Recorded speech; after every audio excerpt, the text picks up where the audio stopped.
Hello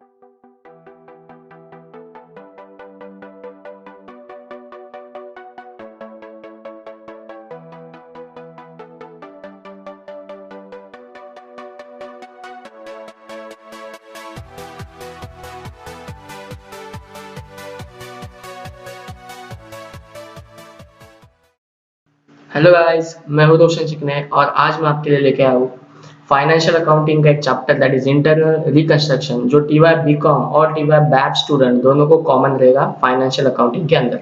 ठीक है, तो क्या होता है इंटरनल रिकंस्ट्रक्शन, चलो उस पर बात करते हैं। ठीक है, क्या है ये टॉपिक? सिंपलेस्ट टॉपिक है। इंटरनल रिकंस्ट्रक्शन के अंदर नाम से क्या पता चलता है, व्हाट इज इंटरनल रिकंस्ट्रक्शन? कोई चीज रिकंस्ट्रक्ट लिखा मतलब क्या करना है, रीऑर्गेनाइज करना है, रीऑर्गेनाइजेशन। ठीक है, मेरे साथ पढ़ना, नेक्स्ट लाइन पे देखो क्या लिखा हुआ है। ठीक है, तो it refers to the reconstruct the business without its liquidation. पहले पहले ये समझ लो कि इंटरनल रिकंस्ट्रक्शन चैप्टर है किसके लिए। तो ये सिर्फ लॉस मेकिंग कंपनीज के लिए, जो कंपनी सालों से बहुत ज्यादा लॉसेस में है। ठीक है, लेकिन वो खुद को लिक्विडेट भी नहीं करना चाहते, मतलब वो कंपनीज बंद भी नहीं करनी है। क्योंकि जब भी एक कंपनी बंद होती है ना, तो गवर्नमेंट को भी बहुत ज्यादा नुकसान होता है। ठीक है, एक कंपनी बंद होने से बहुत सारा अनएम्प्लॉयमेंट भी जनरेट हो सकता है। ठीक है, तो कंपनी बंद करने से, लिक्विडेट करने से बेटर ऑप्शन कि उसको हम लोग एक मौका दे कि वो सर्वाइव कर पाए। ठीक है, तो कंपनीज को नए से चालू करना है। जो पुरानी कंपनी है सालों से लॉसेस में है, लेकिन उसको आज नए से उसकी आज शुरुआत कर देनी है, उस चीज को बोलते हैं रिकंस्ट्रक्शन। ठीक है, दैट इज रीऑर्गेनाइजेशन।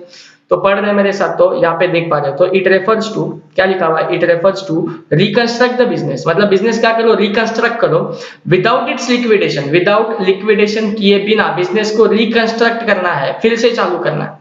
अब ये क्या बात होगी, ऐसे कैसे फिर से चालू करना है? अभी एक्चुअल में इंटरनल रिकंस्ट्रक्शन करने के लिए लीगल प्रोसीडिंग देखेंगे ना, लीगल प्रोसीजर्स तो बहुत लंबा चौड़ा लीगल प्रोसेस है। मतलब गवर्नमेंट एप्लीकेशन करना पड़ता है, फिर जाके अवा मवा, that is your articles of association, memorandum of association of the company, उसके अंदर चेंजेस लाने पड़ते हैं, फिर गवर्नमेंट, सेंट्रल गवर्नमेंट से अप्रूवल आएगा, तब जाके ये चीज अपन कर पाते हैं। लेकिन अपने को वो सब प्रिस्क्रिप्शंस लेवल पे, यानी लीगल लेवल पे नहीं पढ़ने का, अपना लॉज क्या बोलता है नहीं पढ़ने का, अपने को सिर्फ अकाउंटिंग सीखने का है। तो ज्यादा वो डिस्कशन में बिना जाते हुए मैं सीधा अपने अकाउंटिंग पर्सपेक्टिव पे आता हूँ। रिकंस्ट्रक्ट करना है, बिजनेस को रीऑर्गेनाइज करना है, और चैप्टर का नाम सिर्फ रिकंस्ट्रक्शन नहीं है, तो चैप्टर का नाम इज इंटरनल रिकंस्ट्रक्शन। इसका मतलब क्या, इंटरनल जो स्टेक होल्डर्स है ना कंपनीज के, उनको बुलाओ। ठीक है, उनके साथ, उनके पास ये मुद्दा रखो कि हमारी कंपनी सालों से लॉसेस में है, भले हम लोग वो बैलेंस शीट में, P&L में जितना लॉस हो रहा है उतना रिफ्लेक्ट नहीं कर रहे, थोड़ा बहुत अकाउंटिंग के अंदर कुछ चीजें, कुछ टेक्निक्स यूज करके अपन अपना लॉस कम कर रहे हैं, लॉस छुपाने की कोशिश कर रहे हैं, लेकिन फिर भी कंपनी सालों से बहुत ज्यादा लॉसेस में है। ओके, और अब ऐसा टाइम आ चुका है, वो पिक पॉइंट आ चुका है कि हम लोग इसके आगे और लॉसेस छुपा के आगे कंटिन्यू बिजनेस नहीं कर सकते हैं, बिजनेस और कंटिन्यू होना बहुत मुश्किल वाली बात है। तो उन सब स्टेक होल्डर्स को बुलाओ जिन्होंने कंपनी में पैसा लगाया है, मतलब शेयर होल्डर सबसे पहले जो पैसा लगाते हो, शेयर होल्डर के अंदर इक्विटी शेयर होल्डर आ गया, प्रेफरेंस शेयर होल्डर आ गया। ठीक है, उन सबको बुलाओ, साथ में क्रेडिटर्स लोगों को बुलाओ, डिबेंचर होल्डर्स को बुलाओ, बैंक वालों को बुलाओ, वो जो सब लोग जिन्होंने आपके कंपनी में फंडिंग किया था, आपको फाइनेंस रेज करने के लिए हेल्प किया था, उन सब स्टेक होल्डर्स को, उन सब मेंबर्स को बुलाओ, आउटसाइडर्स को बुलाओ। ठीक है, मीटिंग कंडक्ट करो, मीटिंग के अंदर अपना मुद्दा रखो कि ये कंपनी लॉसेस में है, लॉसेस में होने के बावजूद कंपनी शायद बंद करनी पड़ सकती है अगले कुछ महीनों के अंदर, और अगर कंपनी बंद हो जाएगी, कंपनी अगर बंद कर देते हैं, तो शायद तुम्हारा हम डेब्ट का रीपेमेंट नहीं कर पाएंगे, शायद डिबेंचर होल्डर तुम लोग को तुम्हारा पैसा नहीं मिलेगा, शायद बैंक लोन का रीपेमेंट नहीं हो पाएगा, और शेयर होल्डर तो कुछ बोल ही नहीं सकते, शेयर होल्डर का तो पैसा पूरा डूब ही गया, ऐसा बोल सकते हो तुम। तो share holder, debenture holder, bank वाले लोग, या और कोई अदर आउटसाइडर्स जिन्होंने कंपनी को क्या किया था, फाइनेंस दिया था, ऐसे लोगों को बुलाओ, उनको बोलो कि कंपनी अपन रीऑर्गेनाइज करना चाहते हैं, नए से चालू करना चाहते हैं। तो इस प्रोसेस को इंटरनल स्टेक होल्डर्स को बुलाने का, पब्लिक में अनाउंसमेंट नहीं करने का। ठीक है, सिर्फ जिन्होंने अपने को पैसा दिया ना कंपनी चालू करने के लिए या कंपनी को कंटिन्यू करने के लिए, जिनका जिनका फाइनेंस अपने कंपनी में लगा है, सिर्फ उन लोगों को बुलाओ। ठीक है, उन लोगों के साथ बैठो, उन लोगों के साथ ये चीजें डिस्कस करो, और उनसे एक मौका मांगो कंपनी को नए से चालू करने का। अच्छा, ये ऐसा मौका मांगने के बाद कंपनी ने सालों भर लॉस किया, ठीक है, सालों से लॉसेस में कंपनी चल रही है, अभी ऐसा अगर मौका मांगेंगे तो मौका मिलता है क्या? तो इट डिपेंड्स। ओके, किस फैक्टर्स के ऊपर वो डिपेंड करता है? तो उस फैक्टर का one of the factor is accounting factor, ठीक है। इंटरनल रिकंस्ट्रक्शन चैप्टर के अंदर अपन वही सीखने वाले हैं। अपन एक अकाउंटिंग करने के लिए एक लेजर बनाएंगे, ठीक है। लेजर का नाम इतना जल्दी नहीं बोलूंगा। वो लेजर बना के अपने को कुछ रिजल्ट शो करेगा। अगर उस रिजल्ट के हिसाब से वो रिजल्ट को देखते पता चलेगा कि कंपनी को सर्वाइव करने का मतलब रीऑर्गेनाइज करने का मौका देना चाहिए या नहीं देना चाहिए, तो उस अकाउंटिंग के बेसिस के ऊपर अपन ये डिसाइड कर पाते हैं कि कंपनी का इंटरनल रिकंस्ट्रक्शन हो पाएगा या नहीं हो पाएगा। ओके, तो this is all about basic stuff, introduction of internal reconstruction की क्या चैप्टर है, पहले आपके दिमाग में वो फिट हो जाना चाहिए कि हाँ ये चैप्टर में अपने को ये करना है। आउटसाइडर को बुलाना है, डेट बोरोड फंड वालों को बुलाने का है, जिनसे हमने उधारी लिया है, जिनसे हम लोग को पैसा पे करने का, उन सबको बुलाओ, ठीक है। उनके सामने मुद्दा रखो कि हम लोग क्या नहीं कर पाएंगे, हम लोग इसके आगे बिजनेस को कंटिन्यू नहीं कर पाएंगे, ठीक है। बिजनेस को रीऑर्गेनाइज करना बहुत जरूरी है। कंपनी सालों से क्या कर रही है, लॉसेस में है। तो पढ़ते देखो ना क्या लिखा है। तो सबसे पहले वाला ये पॉइंट शायद आपको लाइन अच्छे से क्लियर है, what is reconstruction, what is internal reconstruction. तो it refers to the reconstruct the business without its liquidation, business को बंद नहीं करना है। It necessary involves the reduction of share capital. अभी मौका मांग रहे मतलब क्या कर ले, बिजनेस को नए से चालू करो, रीऑर्गेनाइज करो, मतलब करो क्या। तो हम लोग क्या करते हैं, जो क्रेडिटर लोग हैं, जो डिबेंचर होल्डर्स हैं, उन सबको बुलाते हैं। उनको बोलते हैं कि आपका जो भी डेब्ट्स है ना, आपका जो भी रीपेमेंट कंपनी की तरफ से बाकी है ना, उसका कुछ अमाउंट थोड़ा टाइम के लिए, कुछ सालों के लिए वेव ऑफ कर दो। वेव ऑफ करो मतलब क्या करो, व्हाट इज वेव ऑफ, मतलब सैक्रिफाइस करो। मिसाल के तौर पर क्रेडिटर होल्डर्स है, ठीक है। क्रेडिटर होल्डर्स को अपने को 10 लाख रुपीस देने का है, तो क्रेडिटर होल्डर को मैं क्या बोलेगा, 10 लाख रुपीस के बदले में आप जितना हो सके आपकी तरफ से कंपनी के लिए जो 10 लाख का रीपेमेंट है, कंपनी इतना पैसा नहीं दे पाएगी, कंपनी सालों से लॉसेस में, कंपनी के पास लिक्विड नहीं है, कैश नहीं है। तो एक काम करो, 10 लाख के बदले में थोड़ा बहुत कम अमाउंट ले लो। ये 10 लाख का अमाउंट क्या तुम कुछ सैक्रिफाइस कर सकते हो? तो क्रेडिटर्स लोगों ने बोला। क्रेडिटर्स के अंदर फिर बहुत सारे टाइप्स ऑफ क्रेडिटर हो सकते हैं। उसमें से कुछ क्रेडिटर लोग तुम्हारी रिक्वेस्ट एक्सेप्ट करेंगे, कुछ क्रेडिटर लोग मानेंगे नहीं। तो 10 लाख में से समझो 2 लाख के क्रेडिटर होल्डर बोलते हैं नहीं, हम लोग को कंपलसरी कैश दो, तुम कंपनी बंद होने वाला तो मेरा कैश तो आप क्या भी चाहिए मेरे को। ओके, 8 लाख बचे। 8 लाख क्रेडिटर होल्डर में से कुछ लोग तैयार हो गए, चलो यार कंपनी को मौका देते हैं, अपनी कंपनी, अगर कंपनी आगे जाके रीऑर्गेनाइज हो जाते तो अपने को शायद पूरा अपना पैसा मिल जाए। प्लस कंपनी ये लालच दिखाती है क्रेडिटर होल्डर को कि अगर तुम आज पैसा माफ कर देते तो शायद हम लोग तुम्हें आगे जाके शेयर होल्डर बनाएंगे। शेयर होल्डर बहुत बड़ी बात होती है, इक्विटी शेयर होल्डर बनाएंगे, ओनर बनाएंगे कंपनी का, तुम क्रेडिटर नहीं रहोगे उसके आगे से। तो क्रेडिटर लोग क्या सोचते हैं, क्रेडिटर्स क्या सोचते हैं, चलो 8 लाख का रीपेमेंट है ना, 4 लाख मैंने वेव्ड ऑफ किया, 4 लाख तू मेरे को दे। ओके, तो 4 लाख वेव्ड ऑफ उन्होंने किया, मतलब कैंसिल किया, मतलब वो अपने से नहीं मांगेंगे। तो फिर कितना मांगेंगे, सिर्फ बचा हुआ 4 लाख रुपए अपने से मांगेंगे। अभी उनके 4 लाख कैंसल्ड ऑफ करने से, वेव्ड ऑफ करने से हुआ क्या, जैसे उन्होंने 4 लाख वेव्ड ऑफ किया ना, 4 लाख कैंसिल किया, नहीं मांग रहे, तो अपने पास एक उम्मीद आ गई कि कंपनी लॉसेस में है, कंपनी इसके आगे सर्वाइव नहीं हो सकती। इसका एक्चुअल इंपैक्ट क्या होता है कंपनी के फाइनेंशियल पोजीशन के ऊपर, तो कंपनी इसका लाइबिलिटीज है ना बहुत ज्यादा हेवी हो जाता है, कंपनी के ऊपर बहुत ज्यादा कर्जा है। इसके लिए कंपनी उन्हीं लोगों को बुला के अपना कर्जा क्या करा रही है, माफ करा रही है, कम करा रही है, ठीक है। तो इससे कंपनी का सर्वाइवल का चांसेस बढ़ता है। तो एक मैंने एग्जांपल दिया था क्रेडिटर का, एक कंपलसरी एडजस्टमेंट बन के क्वेश्चन में ये चीज आता ही रहेगा। तो बस याद रखो, मीटिंग के अंदर इंटरनली रिकंस्ट्रक्शन के अंदर अपन करते क्या, सब लोगों से रिक्वेस्ट करके उनसे पैसा क्या करने बोलते हैं, सैक्रिफाइस करने बोलते हैं, वेव्ड ऑफ करने बोलते हैं। तो ये सब प्रोसेस है इंटरनल रिकंस्ट्रक्शन कराने का, क्योंकि अपना लायबिलिटी कम होगा तो अपना सर्वाइवल का चांसेस बढ़ने वाला है। ओके, पढ़ते आगे। तो it necessary involves the reduction of share capital का मतलब क्या बोल रहा हूं, अगर क्रेडिटर लोगों को मैं बोल रहा हूं कि अपना पैसा सैक्रिफाइस करो, डिबेंचर होल्डर को बुला के, बैंक वालों को बुला के बोलता हूं अपना पैसा सैक्रिफाइस करो, कम करो, तो फिर बैंक वालों को, क्रेडिटर वालों को, डिबेंचर होल्डर को मुझे भरोसा दिलाना पड़ेगा कि भाई मैं मेरा पैसा भी तो सैक्रिफाइस कर रहा हूं। मतलब मैं एक शेयर होल्डर हूं, board of director, share holder क्या बोलता है, मेरा लाखों करोड़ रुपया लगा यार, तो मैं भी अपना पैसा वेव्ड ऑफ करता हूं 100% या 80% या 70%, टू द एक्सटेंट अपना पैसा क्या करेंगे, रिड्यूस करेंगे, शेयर कैपिटल वेव्ड ऑफ करेंगे, बोलेंगे मुझे इसके आगे कभी नीचे मेरा 80% अमाउंट जो मैंने इन्वेस्ट किया वो किया। ओके, तो जब भी शेयर होल्डर खुद से अपना अमाउंट क्या करेंगे, रिड्यूस करेंगे ना, तब जाके आउटसाइडर लोग अपने से क्या करेंगे, वेव्ड ऑफ करना चालू करेंगे। तो दैट्स व्हाई यहाँ पे लिखा हुआ इट इज नेसेसरी इन्वॉल्व्स, क्या बोला, नेसेसरी, ये जरूरी है, बहुत जरूरी है कि सबसे सबसे पहले क्या कम है, कौन सा लाइबिलिटी से वाला पार्ट कम होना चाहिए, तो शेयर कैपिटल पार्ट कम होना चाहिए, reduction of share capital. Then it involves reduction of borrowed fund as well, तो जब भी शेयर कैपिटल रिड्यूस होएगा तो बाकी आउटसाइडर्स, बाकी लाइबिलिटीज वाले लोग भी क्या करेंगे, अपना लाइबिलिटी कम करने की कोशिश करेंगे, जितना उनको लगता है। अपन जबरदस्ती नहीं कर सकते कि तू 80% कम कर, तू 90% कम कर, तू पूरा कम कर, ओके, जितना उन लोग का मर्जी है अपने हिसाब से वो क्या करेंगे, अपना अमाउंट कम लेंगे अपने से। तो this is all about your internal reconstruction का introduction, short introduction. There is no transfer of asset liability, ये पॉइंट भी पढ़ लेना, कोई असेट्स एंड लायबिलिटी किसी को बेचना नहीं है, लायबिलिटी हम लोग किसी को ट्रांसफर नहीं कर रहे, लायबिलिटी अपना कैंसल्ड हो रहा है, वेव्ड ऑफ हो रहा है, कम हो रहा है अपने पास ही, अपना असेट अपन किसी को दे नहीं रहे। कंपनी आज भी जिंदा और इसके आगे भी रहना चाहता है, इसके लिए अपन उसको क्या कर रहे हैं, एक मौका दे रहे हैं ना इंटरनल रिकंस्ट्रक्शन का, रीऑर्गेनाइजेशन का। तो क्या बोलते हैं, असेट लायबिलिटी किसी को बेचना नहीं है, असेट्स एंड लायबिलिटीज कंपनी का अपने पास ही रहेगा, ठीक है। आगे बढ़ते हैं, क्या इंपॉर्टेंस है इंटरनल रिकंस्ट्रक्शन करने का, तो देखो सिग्निफिकेंस ऑफ इंटरनल रिकंस्ट्रक्शन क्या लिखा है, when there is an over valuation of assets, जब भी असेट्स में क्या होता है, ओवर वैल्यूएशन होता है, and under valuation of liability, तो वो सिचुएशन है किसी कंपनी का बैलेंस शीट में अगर असेट्स ओवर वैल्यूड हो चुके हैं, क्या बोला, असेट्स ओवर वैल्यूड हो चुके हैं और लायबिलिटीज अंडर वैल्यूड हो चुका है, तो उन कंपनीज को करना पड़ता है इंटरनल रिकंस्ट्रक्शन। और ऐसी कंपनी मोस्ट ऑफ कौन सी कंपनी होती है, लॉस मेकिंग कंपनीज, तो लॉस मेकिंग कंपनीज पढ़ो ये भी। When there is a difficulty to meet the financial crisis and there are the continuous losses, तो ऐसी कोई कंपनी है जो कंटीन्यूअस लॉसेस में है, ओके, सालों से लॉस कर रही है, और सालों से लॉस करे तो लॉस छुपाने के लिए कुछ ऐसा अकाउंटिंग एडजस्टमेंट्स करे, ऐसा अकाउंटिंग एंट्रीज पास करे जिसकी वजह से उनके एसेट्स क्या हो गए, ओवर वैल्यूड हो गए, जिनकी वजह से उनकी लायबिलिटी क्या हो गई, अंडर वैल्यूड हो गई।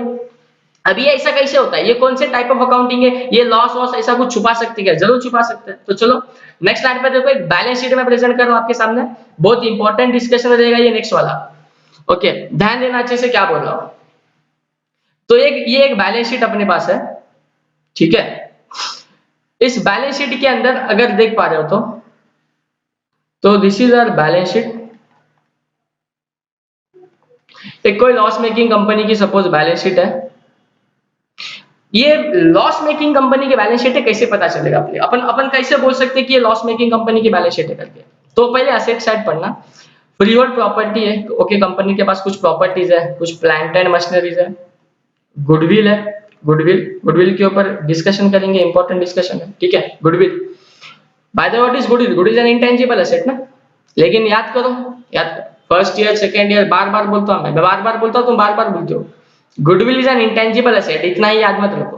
क्या किसी कंपनी के बैलेंस शीट में गुडविल होना अच्छी बात है, तो गुडविल जो रिकॉर्डेड होता है वो रिकॉर्ड कैसे होता है, तो मैं 2 पॉइंट बोला करता था, एक होता है सेल्फ जनरेटेड गुडविल और एक होता है परचेज गुडविल, ठीक है। सेल्फ जनरेटेड गुडविल यानी अपना खुद का वैल्यूएशन करने का, अपने कंपनीज का गुडविल वर्थ पता करने का, लेकिन क्या इसको बोलते हैं सेल्फ जनरेटेड गुडविल, लेकिन क्या वो बुक्स ऑफ अकाउंट्स के अंदर रिकॉर्ड कर सकते हैं, कभी नहीं, बिल्कुल नहीं, self generated goodwill can not be recorded. तो सेकंड टाइप ऑफ गुडविल क्या बोला, परचेज गुडविल, मतलब अपन किसी और का बिजनेस का नाम, ब्रांड परचेस करते हैं और उसके नाम के अंदर अपन अपना बिजनेस करते हैं, तो क्या उस गुडविल को बोलते हैं परचेज गुडविल। तो क्या मैं अकाउंटिंग के अंदर वो वाला गुडविल रिकॉर्ड कर सकता हूँ, जरूर कर सकता हूँ। तो अगर किसी बैलेंस शीट में किसी कंपनी के बैलेंस शीट के अंदर गुडविल लिखा हुआ, क्या लिखा हुआ है देख पा रहे हो, तो गुडविल, इसका मतलब ये सेल्फ जनरेटेड है या परचेस्ड है, इट इज परचेस्ड गुडविल। तो ये कंपनी के पास गुडविल पड़ा है 3 लाख का। आगे बढ़ते हैं, स्टॉक है, डेटर्स है, प्रिलिमिनरी एक्सपेंसेस है। ये क्या चीज है, प्रिलिमिनरी एक्सपेंसेस क्या होता है, मतलब फॉर्मेशन एक्सपेंसेस बोलो तुम इसको, डेफर्ड एक्सपेंडिचर बोलो, जो कंपनी ने कुछ सालों पहले किया रहेगा, ओके, तो ओवरडेज उसको राइट ऑफ करना होता है, लेकिन कंपनी ने राइट ऑफ करने के लिए कंपनी के पास प्रॉफिट होना चाहिए ना, तो कंपनी को कभी प्रॉफिट हुआ नहीं, समझो पिछले कुछ सालों में प्रॉफिट नहीं हुआ, तो क्या नहीं कर पाए, बोलता है उसको राइट ऑफ नहीं कर पाए, है ना। मैं क्या बोल रहा हूँ, इंटरनल रिकंस्ट्रक्शन है किसके लिए, लॉस मेकिंग कंपनीज के लिए ना, तो प्रिलिमिनरी एक्सपेंसेस को लोग राइट ऑफ नहीं कर पा रहे क्योंकि उनको सालों से लॉस ही हो रहा है, उसमें प्रिलिमिनरी एक्सपेंसेस राइट ऑफ करने जाएंगे तो लॉस और बढ़ते जाएगा। पी एंड एल, ये देख पा रहे हो, तो बैलेंस शीट के asset side P and L है, मतलब इसको तुम प्योर क्या बोल सकते हो, इट इज योर लॉस, ये कोई प्रॉफिट नहीं है, ठीक है, ये लॉस ही अपना।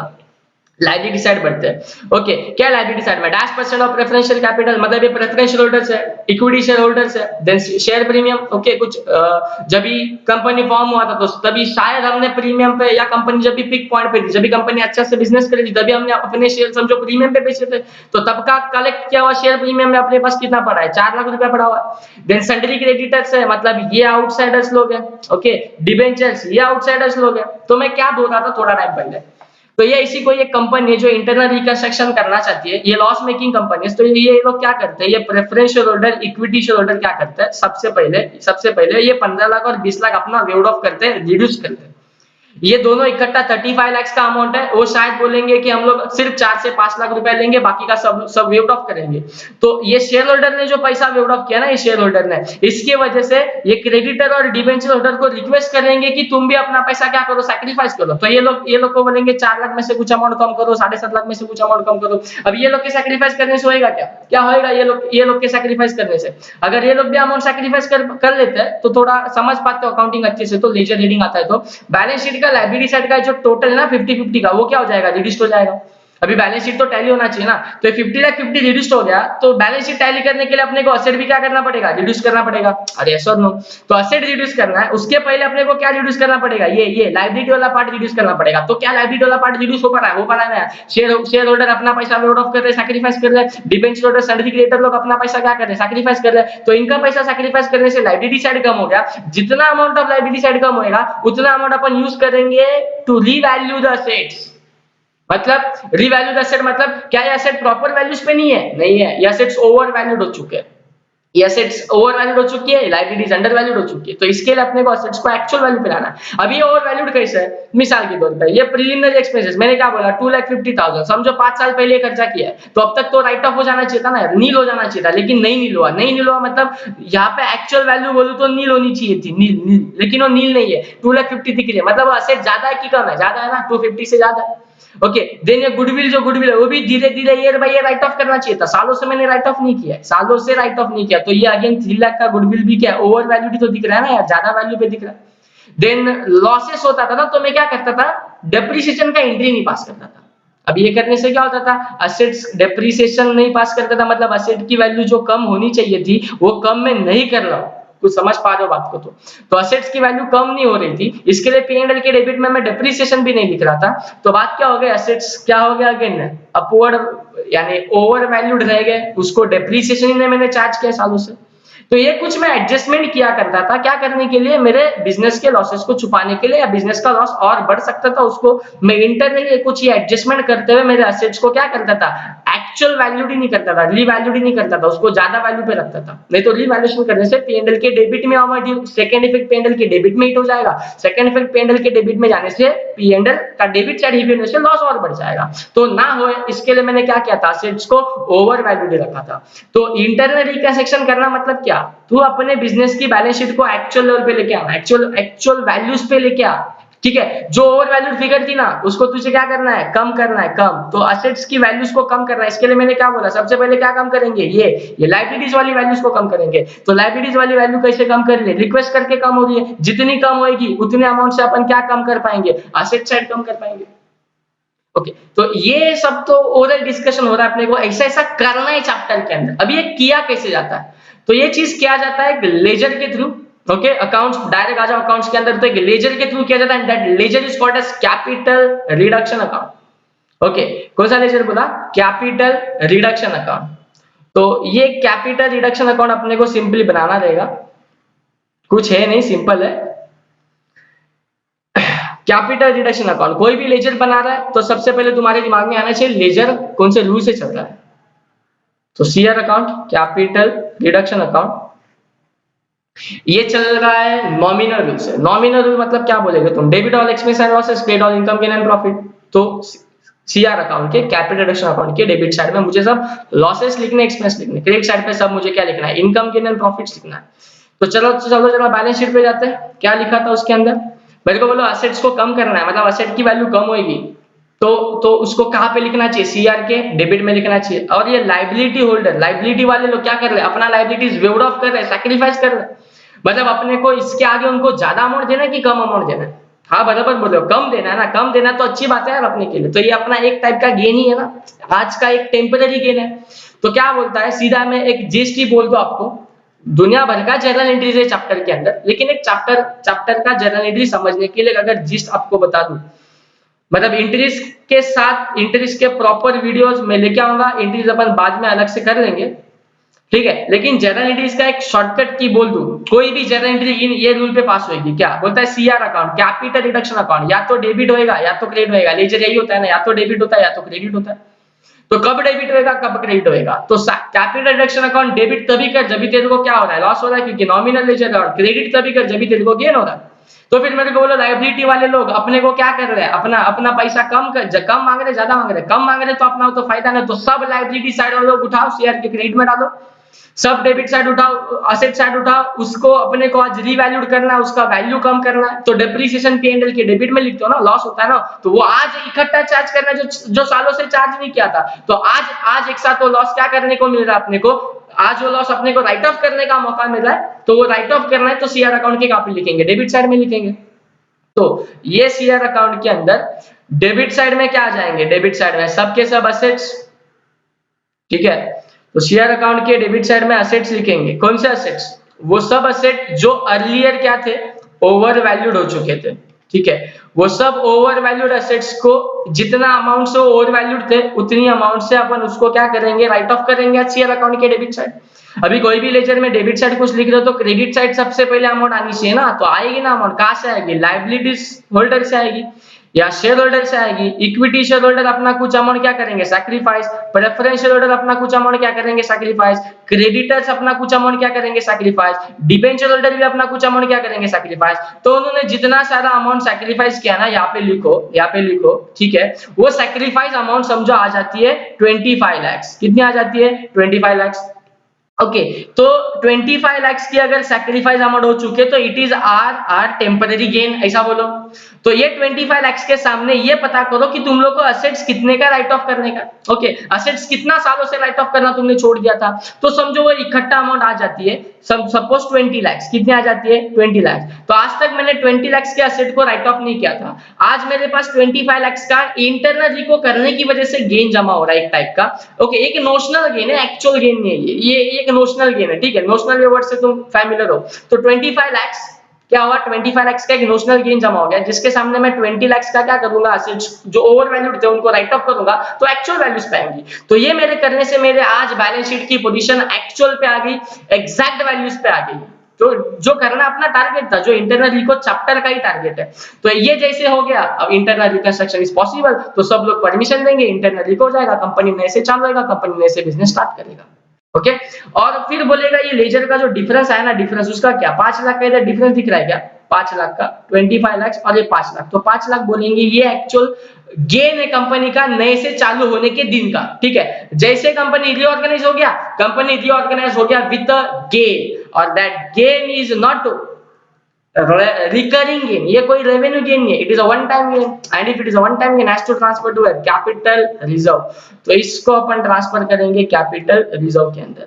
सीआर यानी कैपिटल रिडक्शन है, ये सीआर यानी मैंने शॉर्टकट में कैपिटल रिजर्व लिखा हूं, ओके। तो एक जस्ट इंट्रोडक्शन के तौर पे मैं ये चीज बोला हूं, तो क्या इंटरनल रिकंस्ट्रक्शन के एक्चुअल क्वेश्चंस कैसे सॉल्व करना है, क्या करना है, वो सब अपन डिटेल एक मैं वीडियो लेक्चर बनाते रहूंगा, उसके अपन कुछ क्वेश्चन सॉल्व करेंगे, ठीक है।